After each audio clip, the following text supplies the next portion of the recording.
नमस्कार मित्रों, आज हम CHO एग्ज़ाम जो हुआ उसकी आंसर की लेकर आए हैं। तो ये आपके सामने ये पेपर है, तो हम इसको सॉल्व कर रहे हैं। तो देख लीजिएगा, ये पेपर है जो, तो हम इसके बारे में हम बता देते हैं। ये मैं आंसर की बताऊंगा सिर्फ आपको, तो आपको ध्यान रखना है इसके बारे में। तो पहला प्रश्न तो देख लीजिएगा आप, तो उसका उत्तर जो है वो नहीं मिल रहा है। दूसरा प्रश्न देखिए, दूसरा प्रश्न है निम्नलिखित में कौन सा वाटर सॉल्यूबल विटामिन है, पूछा है। दूसरा प्रश्न है कि कौन सा विटामिन वाटर सॉल्यूबल है, तो वाटर सॉल्यूबल बी और एक है सी है। ठीक है, तो यहाँ पे कौन कौन से हैं, तो बी और सी, तो आपका उत्तर हो जाएगा सी जो है वो वाटर सॉल्यूबल है। ठीक है ना। इसके बाद अगला प्रश्न है कि निम्न में से कौन सा पदार्थ जो विटामिन ई की सबसे अधिक मात्रा मिलती है, तो विटामिन जो है ई है वो कहाँ पर मिलती है, तो इसका जो सही उत्तर है उसका भी क्या आंसर हो जाएगा, बी। इसका भी क्या हो जाएगा, बी इसका सही उत्तर हो जाएगा। तीसरा प्रश्न, चौथा प्रश्न है विटामिन सी की कमी से स्कर्वी रोग होता है। ठीक है ना। पांचवा प्रश्न, बच्चे को पूरक आहार कब शुरू देना चाहिए, तो ये 6 माह की उम्र में इसको जो है वो देना चाहिए। अगला प्रश्न है कौन सा पोषक तत्व टिश्यू रिपेयर के रूप में काम आता है, तो टिश्यू रिपेयर के रूप में जो है वो आपके प्रोटीन जो है वो काम आता है। इसका उत्तर डी हो जाएगा। अगला प्रश्न है कि कौन सा लक्षण जो है वो डेंगू बीमारी का नहीं है, तो ये जो है वो आँखों में तेज़ दर्द होना, तो सी इसका उत्तर सही हो जाएगा। अगला प्रश्न है वीवीएम का फुल फॉर्म क्या है, तो वीवीएम का जो फुल फॉर्म है वह आपके वैक्सीन वायबिलिटी मॉनिटर, इसका सही उत्तर हो जाएगा ए उत्तर इसका सही उत्तर हो जाएगा। अगला प्रश्न जो है वह इसका क्या है, तो आप देख लीजिएगा। इसका अगला प्रश्न जो है वह कह रहा है कि किसी वस्तु सतह को कोरोना वायरस से संक्रमण मुक्त किस रसायन से होता है, तो इसका सही उत्तर डी हो जाएगा, सोडियम हाइपोक्लोराइड इसका सही उत्तर हो जाएगा। 11वां प्रश्न है मल्टी ड्रग्स, ये आप देख लेना, इसका इलाज जो है वो मुझे नहीं पता है। अगला प्रश्न है टिटनेस टॉक्साइड के 2 टीके लगाने के बीच में कितना अंतराल रखना चाहिए, तो इसके बीच में 2 सप्ताह रखने चाहिए, इसका बी उत्तर सही हो जाएगा। अगला प्रश्न है कि कौन सी वैक्सीन जो है वो जन्म से समय दी जाती है, तो आपकी जो है हेपेटाइटिस बी का, ओपीवी का और एक बीसीजी का टीका लगता है, तो इसका जो सही उत्तर है वो ए सही उत्तर हो जाएगा। अगला प्रश्न है कोविड-19 बीमारी का कारक क्या है, तो ये कि वायरस है, उसके कारण ये हुआ है। ठीक है ना। अगला प्रश्न है मानव शरीर में कितनी हड्डियाँ होती है, 206 हड्डियाँ होती है, सी इसका सही उत्तर हो जाएगा। अगला प्रश्न है कि टीबी जांच करने के लिए किए जाने वाले ट्यूबरक्यूलिन टेस्ट को क्या कहते हैं, तो इसको क्या कहते हैं, तो इसको जो है वो VDRL टेस्ट कहते हैं। ठीक है ना, सी इसका सही उत्तर हो जाएगा। अगला प्रश्न, मानव की सबसे बड़ी ग्रंथि कौन सी है, तो ये यकृत जो है वो सबसे बड़ी ग्रंथि है, मतलब लीवर इसकी सबसे बड़ी ग्रंथि है, बी इसका सही उत्तर हो जाएगा। अगला प्रश्न है कि टेस्टिस द्वारा बनाया जाने वाला हार्मोन कौन सा है, तो ये आप देख लेना कि टेस्टिस के द्वारा जो है वो टेस्टोस्टेरोन बनाया जाता है। ठीक है ना। लीवर में कार्बोहाइड्रेट के रूप में संग्रहित होता है, तो ये जो है वो आपकी ग्लाइकोजन जो है वो संग्रहित होता है। अगला प्रश्न है कि किसी आबादी समुदाय में कोई संक्रमित रोग से पहले रोगी हो, तो उसे क्या कहते हैं, तो उसे प्राइमरी केस कहते हैं। ठीक है ना। अगला प्रश्न है विश्व स्वास्थ्य दिवस जो है वो कब मनाया जाता है, तो विश्व स्वास्थ्य दिवस जो है वो 10 मई को मनाया जाता है। अगला प्रश्न, भारत के वर्तमान राष्ट्रपति जो हैं वो रामनाथ कोविंद दे रखा है, लेकिन यहाँ रामनाथ कोविंद है, सी उसका उत्तर सही है। फिर अगला प्रश्न है कि कौन सी बीमारी में से जो भारत उन्मूलन किया जा चुका है, तो ये जो है वो आपके पोलियो अभियान जो चलाया जाता है वो, तो इसका सी उत्तर सही हो जाएगा। हरित क्रांति के अभियान मतलब उसके जनक जो हैं वो इसका सही उत्तर हो जाएगा सी स्वामीनाथन जो है उन्होंने किया था, ठीक है ना। अगला प्रश्न है कि भारत में स्वच्छ भारत अभियान की शुरुआत 2 अक्टूबर 2014 से इसकी शुरुआत हुई थी। अगला प्रश्न देखिए, अगला प्रश्न है कौन सी प्रक्रिया को मतलब ग्लोबल वार्मिंग का जिम्मेदार ठहराया गया है, ठीक है ना। तो ग्लोबल वार्मिंग जो ग्रीन हाउस इफेक्ट है, ठीक है ना, ये इसका सही उत्तर हो जाएगा। अगला प्रश्न है कि कौन सा रोग फीको ओरल के माध्यम से नहीं फैलता है, तो ये आपका सी इसका उत्तर सही हो जाएगा। कोलेरा हैजा जो है वो नहीं फैलता है। अगला प्रश्न है कि दस्त रोग से मृत्यु होने का प्रमुख कारण क्या है, तो निर्जलीकरण इसका सही उत्तर हो जाएगा। अगला प्रश्न कि 5 वर्ष से छोटे बच्चों की मृत्यु का मुख्य कारण क्या है, तो निमोनिया जो है वो मुख्य कारण है, ठीक है ना। अगला प्रश्न है कि बच्चों को सामान्य कैपिलरी रिफिल समय कितना होता है, तो कैपिलरी रिफिल समय जो है वो आपके 3 सेकंड होगा, 20 का सही उत्तर हो जाएगा। उसके बाद है अगला प्रश्न है कि 6 माह के बच्चों के विकास का आकलन कैसे कर सकते हो आप, तो 6 माह का बच्चा जो है वो छोटे वाक्य नहीं बोलेगा, चम्मच से खाना खा सकता है, स्वयं बैठ सकता है, स्वयं उठ खड़ा हो सकता है। तो ये इसका जो सही उत्तर है वो आपके 20 का सही उत्तर हो जाएगा। नवजात जो बच्चा है भारत में उसका वजन सामान्यतः क्या होता है, तो 2 से 3 किलो का बच्चा जो है वो सामान्यतः होता है भारत में, ठीक है। अगला प्रश्न देखिए, अगला प्रश्न ये पूछ रहा है कि लेबर रूम का तापमान जो होता है वो कितना होना चाहिए, तो लेबर रूम का तापमान जो है इसका सही उत्तर सी हो जाएगा। तो अगला प्रश्न है कि मानव दूध में कौन सा इम्यूनोग्लोबिन पाया जाता है, तो मानव दूध के अंदर जो है वो आपके 20 का सही उत्तर हो जाएगा, ठीक है ना। बीसीजी का वैक्सीन किस प्रकार लगाया जाता है, तो 20 का सही उत्तर जो हो जाएगा वो आपके इसका जो सही उत्तर होना चाहिए ना वह आपके क्या हो जाएगा, तो सी इसका सही उत्तर हो जाएगा कि इंट्रामस्कुलर से इसका वैक्सीन का इंजेक्शन लगाया जाता है। अगला प्रश्न है कि समेकित बालक, ये आप देख लेना इसका उत्तर, तो इसका जो सही उत्तर है वो डी हो जाएगा। अगला प्रश्न है कैल्शियम सबसे बढ़िया स्रोत किसका है, तो इसमें जो है वो सी इसका सही उत्तर है, दूध जो है वो सबसे बढ़िया स्रोत है। अगला प्रश्न है प्रसवोत्तर रक्तस्राव कौन सी दवा काम में नहीं ली जाती है, तो ये आप देख लेना। अगला प्रश्न है कि संभावित तिथि, प्रसव की संभावित तिथि का पता लगाने के लिए पिछली महामारी से पहले कितने दिन जोड़े जाते हैं, तो 7 दिन जोड़े जाते हैं, ठीक है ना। तो इसका सी उत्तर सही हो जाएगा। गर्भवती महिला की जो श्वसन दर है वो क्या होती है, तो श्वसन दर इसकी जो है वो आपके 18 से 24 होती है, ठीक है ना। इसका सी इसका सही उत्तर हो जाएगा।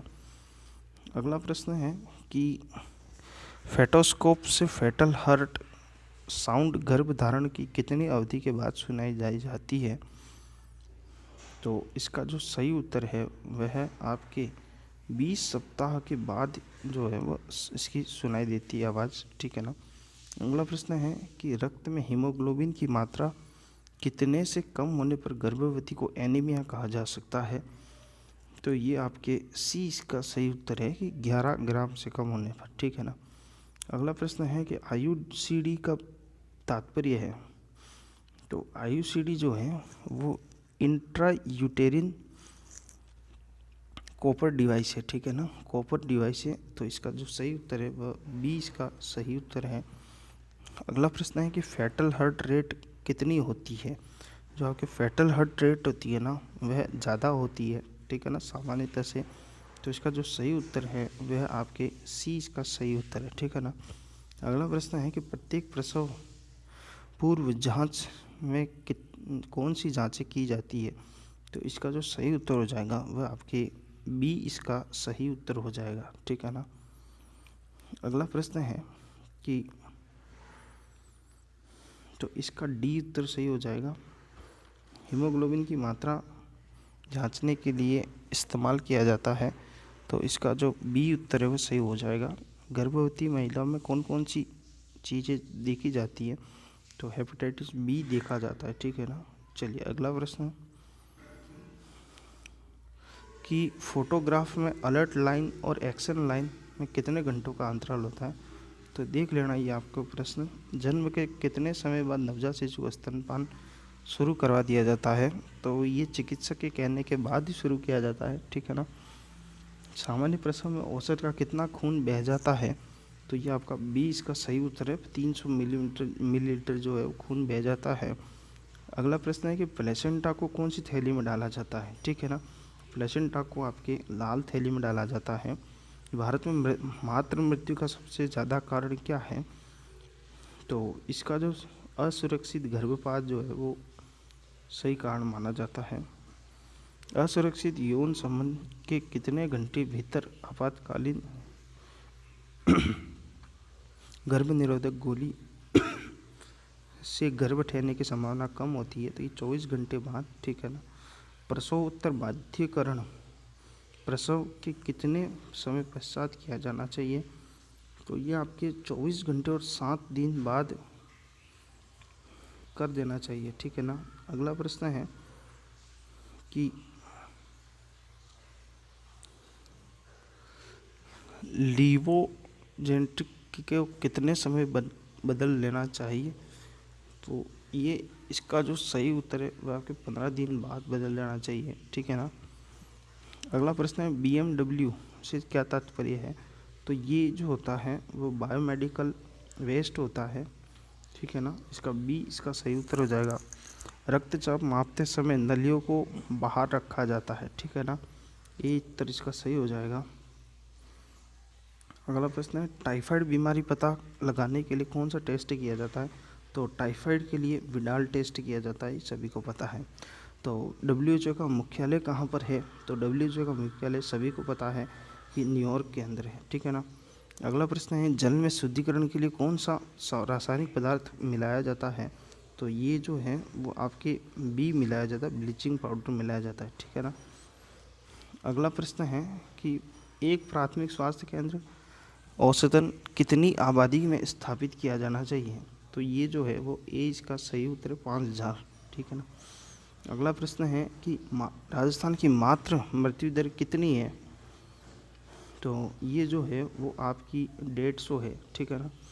पिछली जनगणना कब हुई थी? तो पिछली जनगणना जो है वो आपके 2011 में हुई थी। विश्व की कितनी जनसंख्या भारत में रहती है?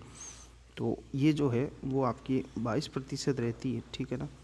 पीने के पानी में फ्री रेसिडुअल क्लोरीन की मात्रा कितनी होनी चाहिए? ये आप देख लेना, ठीक है ना। राष्ट्रीय जनसंख्या नीति कब लागू हुई थी? ये भी आप देख लेना। लगभग तो ये 85 में होनी चाहिए, वैसे सी इसका सही उत्तर होना चाहिए, लेकिन तो भी आप देख लेना, ठीक है ना। आशा सहयोगिनी सामाजिक कितनी आबादी के लिए सेवा प्रदान करती है? तो ये आपके 1000 पर करती है, ठीक है ना। का 20 का सही उत्तर हो जाएगा। अगला प्रश्न है कि कौन सी बीमारी भारत में उन्मूलन कर दिया गया है? तो इसका जो सही उत्तर है वो आपके बी HIV है, ठीक है ना। सॉरी HIV नहीं है, नारू रोग है, ठीक है। सी इसका सही उत्तर हो जाएगा। फिर खसरा वैक्सीन का राउट ऑफ एडमिनिस्ट्रेशन क्या है? तो ये आप देख लेना। एक वयस्क आदमी का बॉडी मास इंडेक्स कितना होता है? ये भी आप देख लेना।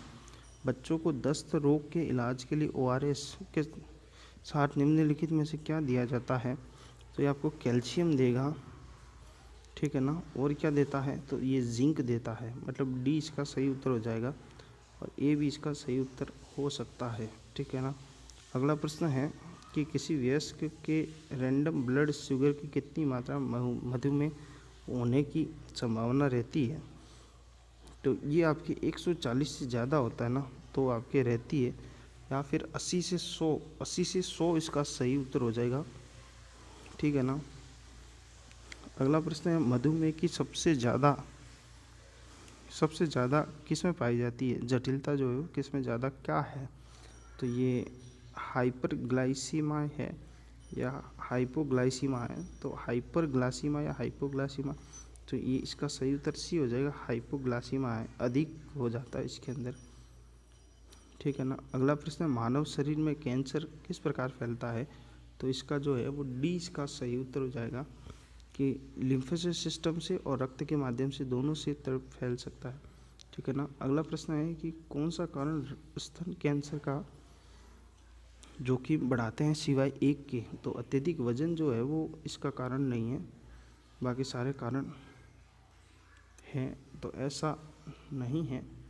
तो इसका जो सही उत्तर है वह आपके डी उत्तर इसका सही उत्तर हो जाता है, या फिर आपके सी उत्तर इसका सही हो जाता है, ठीक है ना, कि कई व्यक्तियों के साथ यौन संबंध करने से, ठीक है ना। अगला प्रश्न है, स्तन की जांच करने हेतु सबसे उपयुक्त समय कौन सा है, तो ये जो है वो महामारी के प्रथम दिन के 7 से 10 दिन के भीतर जो है वह इसका सही उत्तर हो जाता है। गर्भावस्था के दौरान तंबाकू सेवन से क्या हो सकता है, तो ये नपुंसकता आ सकती है इसके अंदर। इंसुलिन इंजेक्शन सामान्यतः किस के लिए दिए जाते हैं, तो टाइप जो आपके 2 है उसके कारण, ये टाइप फर्स्ट और टाइप 3 दोनों के कारण दिए जाते हैं, ठीक है ना। अगला प्रश्न है कि मानव विकास के लिए प्रतिदिन आयोडीन की कितनी आवश्यकता होती है, तो ये आपके जो है वह 100 से 150 होती है, ठीक है। अगला प्रश्न, IUDs का सबसे अधिक प्रतिकूल प्रभाव क्या है, तो ये जो है वो आपके इसका डी उत्तर सही हो जाएगा, ठीक है ना। तो इस तरीके के ये आपके प्रश्न थे। अंतिम देख लेना, ये प्रश्न अंतिम है कि मधुमेह में रोगी में प्रमुख लक्षण क्या होते हैं, तो ये सारे लक्षण होते हैं, तो डी इसका सही उत्तर है। किसी वयस्क में सामान्यतः रक्तचाप कितना होता है, तो ये आपके सामान्यतः रक्तचाप जो है वह 100 से 70 होता है। गैर संक्रामक रोग बी इसका सही उत्तर है।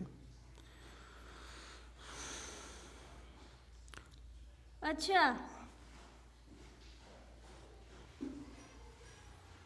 किशोर बालक बालिकाओं में डी वार्मिंग के लिए एल्बेंडाजोल की डोज जो है वो कितनी दी जाती है, वो देख लेना। टेस्टोस्टेरोन हार्मोन जो है वो पुरुषों में विश्व किशोर अवस्था में मृत्यु का सबसे कारण क्या है, तो ये इसका डी उत्तर सही है। और पोषण सबसे ज़्यादा, किशोरावस्था में सबसे ज़्यादा पोषण संबंधी कमी कौन सी होती है, तो ये जो है वो इसका जो सही उत्तर है वह आयरन डेफिशिएंसी एनीमिया है, और इसका जो सही उत्तर है वह सी उत्तर इसका सही है। तो इस तरीके से ये पूरी आपके CHO का एग्ज़ाम है उसकी आंसर की है, ठीक है ना। तो आप शेयर करिए इसको, अधिक से अधिक अपने मित्रों में भी बताइए। धन्यवाद।